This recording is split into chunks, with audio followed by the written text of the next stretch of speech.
आप देख रहे हो लोकसभा के चुनाव के बाद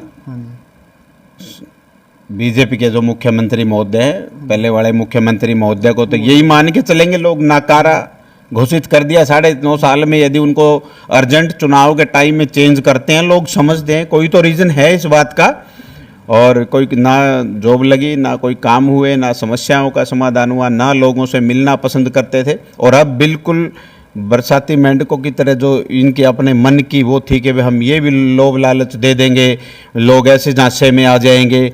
हमारे भूपेंद्र हुड्डा जी ने बड़े ज़ोर शोर से लोगों की, गरीब व्यक्तियों की, बैकवर्ड समाज के लोगों की, एससी समाज के लोगों की, 100 गज के प्लाटों की, इनकी योजनाओं की, इनके जो कोटे थे HKRN में या जॉब में, उनके लिए बहुत ही ऐसी बातें थी जो गरीब समाज को ऊपर उठाने के लिए हुड्डा साहब ने अपनी जनसभाओं में विपक्ष के ऊपर बड़ा अटैक किया है, अपने जनसभा के माध्यम से, न्यूज़पेपर के माध्यम से। ये चीज़ें जब सामने आई, लोग इस बात को समझ चुके, और उसका रिजल्ट लोकसभा में अच्छी तरह से बीजेपी को दिखाई दिया कि भाई ये बात ठीक नहीं है, लोगों के साथ ये अत्याचार है, गलत है, इनको तो हमने देना ही पड़ेगा। इसका दबाव मानते हुए इन चीज़ों का कुछ डिसीजन ऐसे जल्दबाजी में सरकार लेने लग रही है जो कि मुझे नहीं लगता इम्प्लीमेंट हो पाएंगे। टाइम नहीं बचा अब सरकार के पास, ना युवाओं को रोजगार मिलना है, ना कोई समस्याओं का समाधान है। एक जो ये फैमिली आईडी है ना, जो फैमिली आईडी बनी हुई है, ये जी का जंजाल ऐसी समस्या में लोगों को डाल रखा है कि आप जाके देखिए ऑफिसों में, आपको पता भी होगा अशोक जी, आप समाज से जुड़े हुए हो, मतलब इतने लोग परेशान हैं कि 10-10 दिन रेगुलर घूमते हैं, इनका समाधान नहीं हो पाता। और गरीब व्यक्तियों के नाम से जो वोट लिया है कि वो ऊपर उठाने का काम करेंगे, उन्हीं लोगों ने लोकसभा में बीजेपी को सबक सिखाने का काम किया है। और विधानसभा में मुझे लगता है कि एक तरफा परिणाम होगा, कांग्रेस पार्टी की सरकार बनेगी, हुड्डा साहब मुख्यमंत्री बनेंगे। एक बात बता दो भूपेंद्र जी, क्योंकि जो उच्चारण हल्का रहा है ये लगातार बड़े घरानों के साथ रहा, क्योंकि जो बड़े घराने वही यहाँ से टिकट लेके आते थे और वही जीत जाते थे। क्योंकि जो यहाँ पर इलेक्शन लड़ा जाता था, मुख्यमंत्री के दावेदारी पर लड़ा जाता था, चाहे चौटाला परिवार की बात करें या वीरेंद्र जी की बात करें, जो बड़े बड़े घराने थे वो यहाँ से चुनाव लड़ते थे। अब की बार आप क्या मोल देख रहे हो उसमें? देखो, बड़े घराने थे, चलो उनका मान सम्मान करते हैं, जनता ने भी उनका मान सम्मान किया था, पर अब ऐसी स्थिति नहीं है, क्योंकि लोग समझ चुके हैं, लोगों का मन बदलाव का है। जहाँ जहाँ मैं घूमता हूँ, लोग अब बदलाव चाह रहे हैं, किसी युवा चेहरा को चाह रहे हैं, काम करने वाले को चाह रहे हैं, किसी एजुकेटेड बच्चे को चाह रहे हैं कि वे जो उनकी समस्याओं को जड़ से समझ सके। क्योंकि दुष्यंत चौटाला जी ने बड़े बड़े बनने से पहले बड़े बड़े वादे किए थे, वो उच्चारण हल्का में कितने खरे उतरे? वो जो लोगों में हम जा रहे हैं, मुझे नहीं लगता कि 10-20% भी वो उतरे। लोगों में उनके प्रति रोष है, बाकी जैसा रोष है लोगों ने उसका परिणाम भी दिया है। लेकिन अब भी वो विधानसभा चुनाव को लेकर दुष्यंत चौटाला जी कह रहे हैं कि मैं उच्चारण से चुनाव लड़ूंगा। वो चुनाव लड़ने का अधिकार उनका है, बाकी लोगों ने सोचना है कि भाई उनको कितना क्या देना है, ना देना है, वो लोग डिसाइड कर देंगे, समय नज़दीक है। महेंद्र जी, जो उच्चारण से है दावेदारी में कई कैंडिडेट है, आपने क्या लगता है इस पर? नहीं, बहुत अच्छी बात है। देखो, जब पार्टी बड़ी होती है तो सब व्यक्ति अब अपना सोचते हैं, और मैं, मेरे साथी हैं जितना, उनको बधाई भी देता हूँ। हमारा परिवार कुनबा बड़ा है, पार्टी जिस पे विश्वास करेगी, हम एक दूसरे का, मुझे उम्मीद है कि मेरा भी सहयोग करेंगे, मैं भी उनका करूंगा सहयोग, ऐसी कोई बात नहीं। पार्टी की नीतियों से, पार्टी की विचारधारा के व्यक्ति हैं। भूपेंद्र सिंह हुड्डा को मुख्यमंत्री देखना चाहते हैं, राहुल गांधी जी को प्रधानमंत्री देखना चाहते हैं आने वाले टाइम में।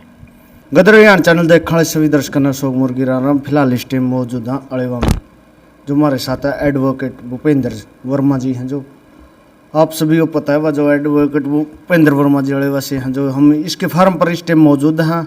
क्योंकि जो आप सभी को पता है जो लोकसभा चुनाव के बाद अब विधानसभा चुनाव को लेकर जो सरगर्मियां तेज हुई हैं, और इसमें बहुत सारे कैंडिडेट आए हुए हैं। और हमारे साथ भूपेंद्र वर्मा जी जो कांग्रेस की टिकट पर ये भी एक दावेदार हैं, इनसे हम बात करेंगे।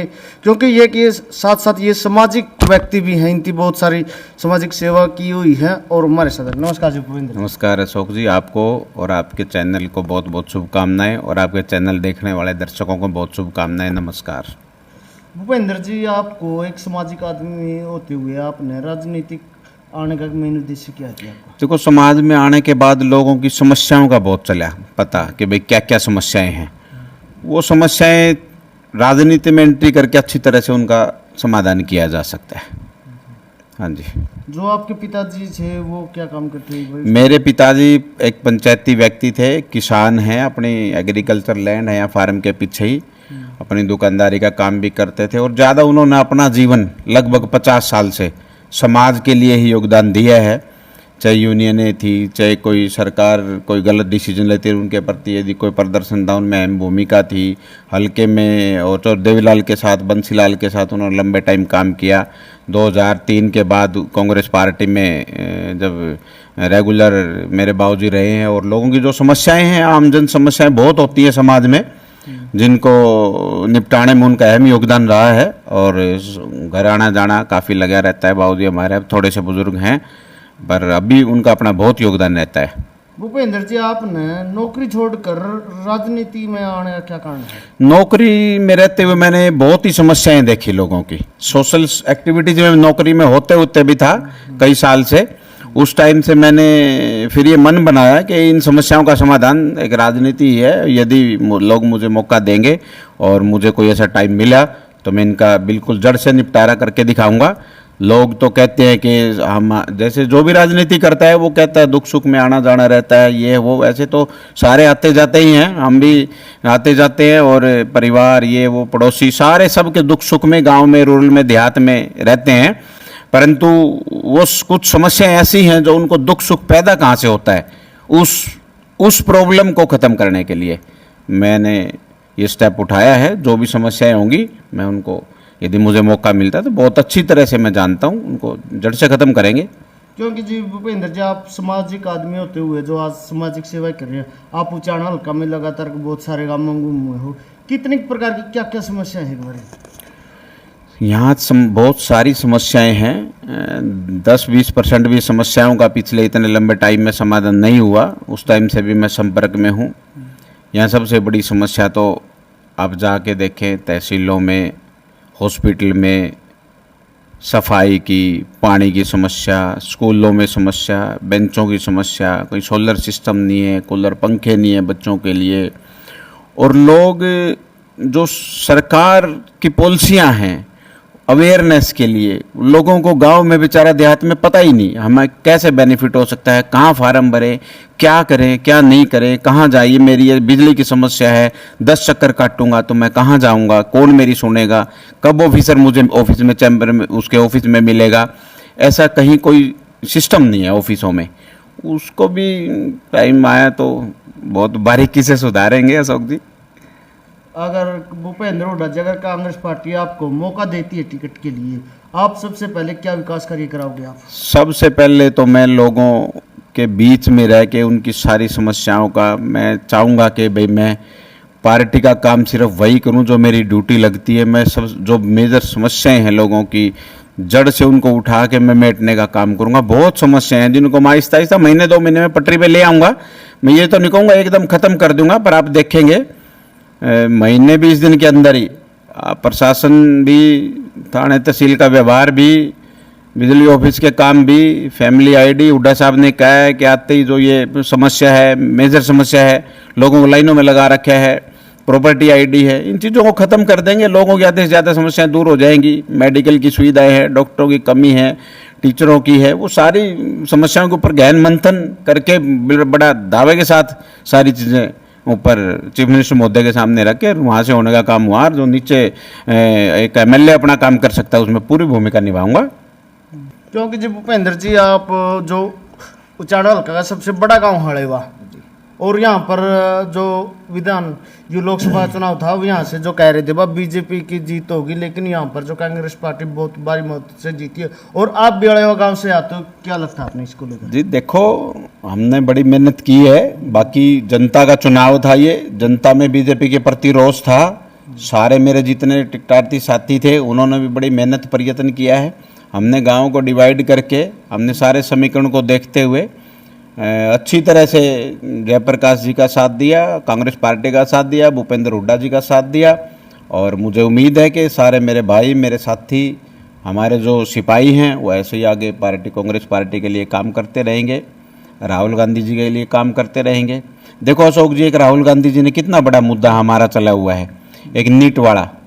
नीट में लाखों बच्चों का भविष्य कैरियर, उनका कैरियर है जो दाव पे है। उन्होंने वो अपने पर्सनल एजेंसियों को अपने पर्सनल माध्यम से लेटर लिख चुके, विपक्ष का नेता हुआ, सरकार को सचेत कर चुके, लोकसभा में उठा चुके कि ये पेपर कैंसिल होना चाहिए, दोबारा होना चाहिए। इसमें बड़ी बड़ी धांधली थी, सीबीआई जांच में है, कुछ बंदे पकड़े गए हैं। तो मैं आपके माध्यम से भी लोगों को भी कहूँगा कि इस चीज़ की राहुल गांधी जी की आवाज़ बढ़े और ये नीट का पेपर दोबारा होना चाहिए, ताकि बच्चों को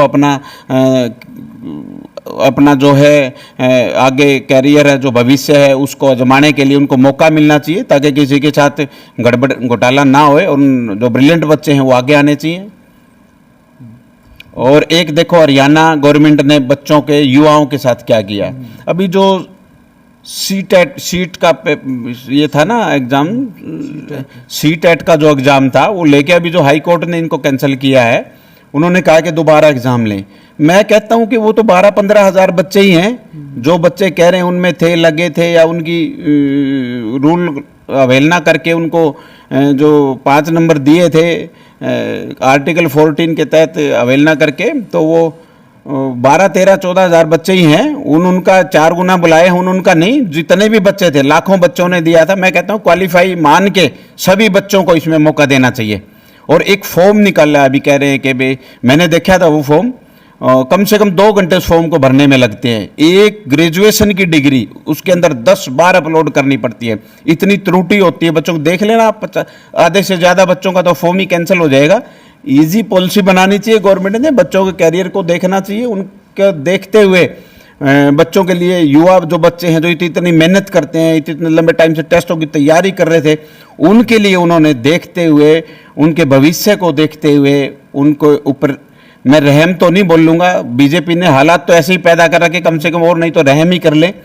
बच्चों के साथ बड़ा अत्याचार किया हुआ है। कोई सरकारी वैकेंसी आप देख लो, सब पीछे 4.5 साल में तो हुआ ही कुछ नहीं। जो अग्निवीर योजना, अग्निवीर योजना का देखो कितना बड़ा मुद्दा था। हमारे राहुल गांधी जी ने भी, हमारी स्टेट के लीडरों ने भी, जो शीर्ष नेतृत्व के लीडर हैं, हमारे इंडिया गठबंधन ने है, सब ने उठाया था, जिसका असर भी हुआ। अब कह रहे हैं 4 साल से 7 साल कर देंगे। बच्चों के भविष्य के साथ खिलवाड़ है, उनके परिवारों के साथ खिलवाड़ है, उनका क्या कैरियर रहेगा। मैं तो कहता हूँ रेगुलर कर देनी चाहिए, जो भी भर्ती करते हैं उसमें दिक्कत क्या है। आप जी लास्ट में जो उच्चारण जनता ने, इसने क्या संदेश देना चाहोगे? मैं तो ये संदेश देना चाहता हूँ आपके चैनल के माध्यम से कि लोग मुझे समझें, मेरी भावना को समझें, मैं कहाँ से जुड़ा हुआ और कहाँ कहाँ तक गहराई से तकलीफ़ों को समझता हूँ। बेरोज़गारी की समस्या को, हेल्थ की को, एजुकेशन की को, गांव में सफाई की व्यवस्था को, और जो भी मैंने आपको बताई हैं समस्याएं, हर समस्या से मैं अवगत हूँ और इनको हम बारीकी से, मैं निवेदन करूँ कि मुझे यदि मौका देंगे तो मैं बारीकी से इनका समाधान करूँगा। ये बोलने की बात नहीं है, मेरी आत्मा की आवाज़ है। हल्के में रहेंगे और हम उम्मीद करेंगे हमारी पार्टी, हमारी सरकार आएगी, हुड्डा साहब की सरकार आएगी, और हम उम्मीद भी करेंगे सभी को, एमएलए को, मिनिस्टर को ये डायरेक्शन हो कि हल्के में अपना ज़्यादा से ज़्यादा टाइम दें। लोग अपने आप समस्या का समाधान करा लेंगे, मुलाकात होएगी। तो पहले वाले लीडरों के बारे में ये सुनना आता था कि वे मुलाकात नहीं हो पाती, ना चंडीगढ़ ना हल्के में। आगे आने वाला टाइम ऐसा नहीं है, लोग सवाल जवाब करते हैं, हर एक बात का जवाब देना आता है, उसका उत्तर भी देना है पब्लिक में। पहले वाली राजनीति नहीं, दशा और दिशा दोनों बदलेंगे उचाना की, आप देखना। चलो जी, आपने एडवोकेट भूपेंद्र वर्मा जी के विचार सुनी, और आपकी क्या राय शब्द कमेंट के जरिए अपनी प्रतिक्रिया जरूर दे। तब तक ले वंदे मातरम, जय हिंद, जय जवान, जय किसान।